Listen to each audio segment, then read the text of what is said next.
कहानी को एक बिल्कुल नया एंगल दे दिया।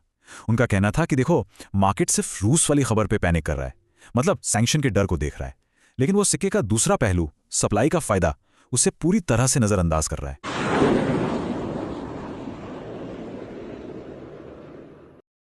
चलिए, आज भारतीय शेयर बाजार के एक ऐसे दिन की कहानी में गोता लगाते हैं जिसे निवेशक शायद ही कभी भूल पाएंगे।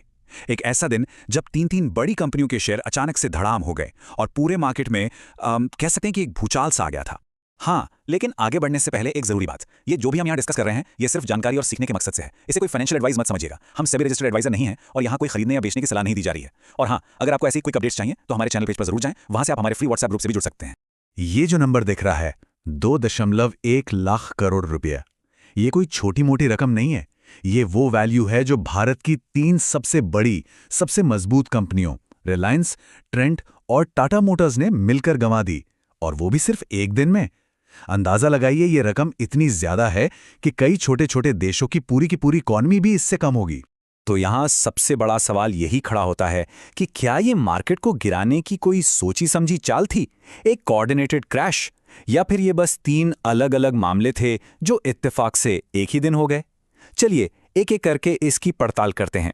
तो ठीक है, अपनी इन्वेस्टिगेशन शुरू करते हैं और पहली केस फाइल खोलते हैं उस कंपनी की जो उस दिन की सबसे बड़ी हेडलाइन थी, रिलायंस इंडस्ट्रीज। अब यहां देखिए, यही वो टकराव था जिसने मार्केट में खलबली मचा दी। एक तरफ ब्लूमबर्ग की रिपोर्ट में यह आरोप लगाया गया जिससे अमेरिकी सैंक्शंस यानी प्रतिबंधों का डर पैदा हो गया, और दूसरी तरफ रिलायंस का फौरन और उतना ही मजबूत जवाब था कि यह खबर पूरी तरह से झूठी है। यह असल में एक इन्फॉर्मेशन वॉर थी जो सीधे स्टॉक प्राइस पर लड़ी जा रही थी। और फिर जेफरीज का यह एनालिस्ट नोट आया जिसने कहानी को एक बिल्कुल नया एंगल दे दिया। उनका कहना था कि देखो, मार्केट सिर्फ रूस वाली खबर पे पैनिक कर रहा है, मतलब सैंक्शन के डर को देख रहा है, लेकिन वो सिक्के का दूसरा पहलू, सप्लाई का फायदा, उसे पूरी तरह से नजरअंदाज कर रहा है। मतलब वेनेजुएला से तेल आने का जो बड़ा फायदा रिलायंस को हो सकता है, उस पर किसी का ध्यान ही नहीं है। अब ट्रेडर्स के लिए ये नंबर्स बहुत काम के थे। देखिए, जो सपोर्ट लेवल होता है ना, वो एक तरह से सेफ्टी नेट जैसा है, एक ऐसा प्राइस पॉइंट जहां खरीदार एक्टिव हो जाते हैं और गिरावट को थामने की कोशिश करते हैं। और रेजिस्टेंस एक छत की तरह है जिसे तोड़कर ऊपर जाना स्टॉक के लिए मुश्किल होता है। इन्हीं लेवल्स को देखकर ट्रेडर्स अपना अगला मूव तय करते हैं। चलिए अब केस फाइल नंबर 2 पर आते हैं, और ये कहानी फेक न्यूज की नहीं, बल्कि उम्मीदों और हकीकत के बीच जो फासला होता है उसकी है।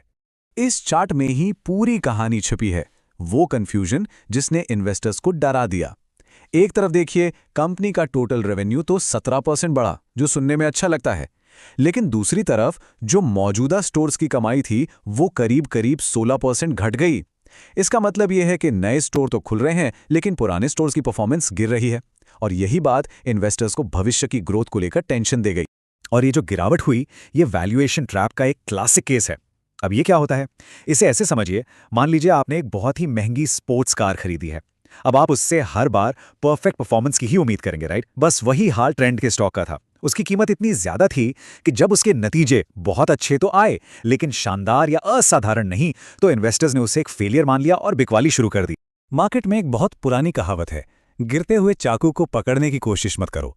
इसका सीधा सा मतलब है कि जब कोई स्टॉक तेजी से गिर रहा हो तो उसमें हाथ डालना खतरनाक हो सकता है, क्योंकि पता नहीं वो और कितना नीचे जाएगा। उस वक्त ज्यादातर एनालिस्ट की सलाह भी यही थी कि अभी दूर रहो, इंतजार करो और देखो कि ये गिरावट कहां जाकर रुकती है। और अब चलते हैं हमारी आखिरी केस फाइल पर। यहां विलेन कोई बुरी खबर या धीमी ग्रोथ नहीं थी, बल्कि टेक्नोलॉजी में आई एक टेम्पररी गड़बड़ी थी। -43.3%, ये जगुआर लैंड रोवर के होलसेल वॉल्यूम में गिरावट का आंकड़ा है। जाहिर है, ऐसा नंबर देखकर तो कोई भी घबरा जाएगा, लेकिन जैसा हमेशा होता है, असली कहानी इन आंकड़ों के पीछे छिपी थी। तो असलियत क्या थी? ये डिमांड की प्रॉब्लम नहीं थी, ये सप्लाई की प्रॉब्लम थी। देखिए, हुआ ये कि एक बड़े साइबर अटैक की वजह से प्रोडक्शन रुक गया था, और जब प्रोडक्शन दोबारा शुरू हुआ तो भी लॉजिस्टिक्स में देरी की वजह से सेल्स रिपोर्ट होने में टाइम लगा। बल्कि इसमें एक छिपी हुई अच्छी खबर भी थी कि कंपनी ज्यादा मुनाफे वाली हाई मार्जिन गाड़ियां बेच रही थी। टेक्निकली देखे तो 360 रुपए का लेवल एक बहुत मजबूत सपोर्ट की तरह काम कर रहा था। यहां मार्केट में जबरदस्त पुट राइटिंग हो रही थी। अब इसका आसान भाषा में मतलब यह है कि जो बड़े बड़े खिलाड़ी हैं वो इस बात पर शर्त लगा रहे थे कि स्टॉक की कीमत 360 से नीचे नहीं जाएगी, और यह मार्केट के लिए एक बड़ा सिग्नल था कि शायद स्टॉक ने अपना बॉटम बना लिया है। तो चलिए अब इन तीनों केस को एक साथ जोड़ते हैं और देखते हैं कि मार्केट के डिटेक्टिव्स यानी एनालिस्ट ने आखिर में क्या फैसला सुनाया।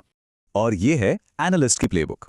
ये चीट शीट हमें साफ साफ बताती है कि हर गिरावट की कहानी अलग होती है। रिलायंस गिरा फेक न्यूज़ की वजह से, ट्रेंट गिरा बहुत ज्यादा उम्मीदों के बोझ तले, और टाटा मोटर्स गिरा एक टेम्पररी सप्लाई प्रॉब्लम की वजह से। मतलब 3 बड़ी गिरावट, 3 बिल्कुल अलग वजहें और तीनों के लिए 3 अलग स्ट्रैटेजी। यही तो खेल है। और बस यहीं पर हम आज की बात को खत्म करते हैं एक आखिरी सवाल के साथ कि जब मार्केट में पैनिक होता है तो हमारा ध्यान सिर्फ गिरती हुई कीमत पर होता है या उस कीमत के पीछे की कहानी पर? क्योंकि असल में इसी क्यू को समझना ही मार्केट के शोर और असली सिग्नल के बीच का फर्क है।